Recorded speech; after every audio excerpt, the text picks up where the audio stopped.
Conclave is a game mode that a lot of new players hate, or a lot of old players hate because they never really fully understood it. So you see, new players come to Warframe and the first thing they ask is does this game have PvP? Expecting it to be something like, I don't know, Battlefield Arm or something like that. And the obvious answer is going to be yes, it's called Conclave, or yes, it's called Conclave and it sucks. And the new player has two options. It either goes and tries it out and it realizes that it's a lot harder than other PvP games and that he sucked in the first few matches and he obviously thinks it sucks now, or he just takes the word for it and just think it sucks, and then it spreads the hate. That's basically what happens. Now, a lot of people don't understand that Conclave is really much different from other PvP games like, I don't know, Battlefield Arm, CSGO, stuff like that, because the enemy moves a lot faster than it does in other games because of Warframe's mobility system.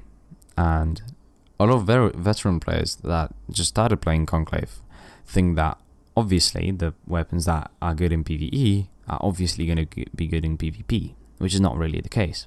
So I'm going to take two examples, which are going to be the Rakta Dark Dagger and the Nikana Prime. The Nikana Prime is really good in PvE, in some cases even better than the Rakta Dark Dagger, but generally it's much better in PvE than the Rakta Dark Dagger is. Now in PvP, the Rakta Dark Dagger is generally a lot better than the Nikana Prime. And why am I saying that? You see, in PvP you've got no mods, so your weapon is going to use the default stance that it comes with. So the Nikana Prime comes with a simplified version of Triangle Cleave. Simplified basically doesn't have any combos. And the Rakta Dark Dagger comes with a simplified version of Homing Fang. You see the hits from the strikes from Triangle Cleave are much slower than the strikes from Homing Fang. And keep in mind that the Nikana Prime and the Rakta Dark Dagger have exactly the same base damage. And the Rakta Dark Dagger has a 1 attack speed, and the Nikana Prime has a 1.06 attack speed. And obviously, the player is going to think, oh, this has more attack speed, so then it's going to strike faster, and then, oh my god, I'm going to win. Which is not the case, because it's a different stance. So that's why generally I'm going to use daggers, especially Dark Dagger in Conclave. But this is just an example, this is my opinion. Now, I'm not sure if this is going to help you understand, Conclave better, but it certainly made me understand Conclave better. And you see, the only weapons that actually one-shot in Conclave are the bows if you hit a headshot, the die Q if you hit a headshot or you hit the enemy from a very far distance, and the shotguns if you're very close and you hit every single pellet of the shotgun on the person. But apart from that, no other weapon is gonna one-shot in Conclave. Now, another thing that players don't understand is the auto system in Conclave. You see, autos are basically more applied in Annihilation and Team Annihilation, and I mean, basically, that's what you used to win.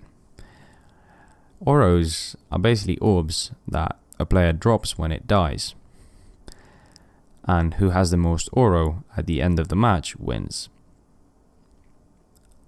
And some people just think that, I don't know, let's just go kill stuff and we're gonna win. And if you kill the most players, you're obviously gonna win. But this is, I don't know, a very stupid way of saying it, but that's not always the case, because you see, let's say two players kill each other. Now they're both gonna drop an oro. So a player who has no oros and that has killed no enemies can just walk past those oros and just collect them, and guess what? He magically has 2 oros. Now if you're just good at stealing, that's what's gonna get you a victory. But generally that's not the case. So it's a lot of people don't understand this, and they're like, what the hell? I have the most kills, but I don't have the most oro. How does that work?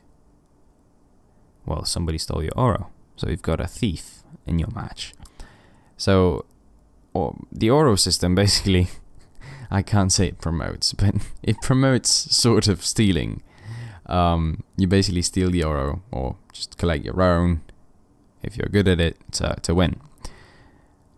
And there are other, conclave modes, which is Lunaro, which is basically a ball game. I know it's sort of like handball, but it's very much different, and it feels very clunky. Now, the ball feels clunky, and everything feels clunky. I'm not here to hate on it. There are people who like it, but for me, I just think that it's clunky, way too clunky for me to play it. The way the ball physics work and stuff, it's just clunky. And so that's what I wanted to say. People come here, they play Conclave for 2 matches, and they say it sucks just because they didn't win. You really need to understand Warframe to fully understand Warframe to be able to actually win and play. And you really need to have some in-game experience before you can get good at Conclave. Conclave, I think, is for more advanced players. So I don't expect any new player to come to Warframe, jump straight into Conclave and win, because that's never going to be the case, or very rarely going to be the case.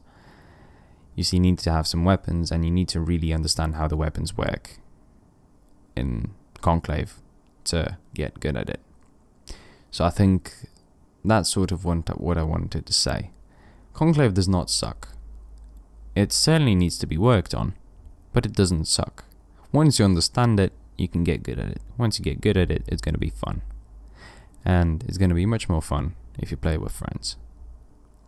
Conclave, played with friends, is much more fun.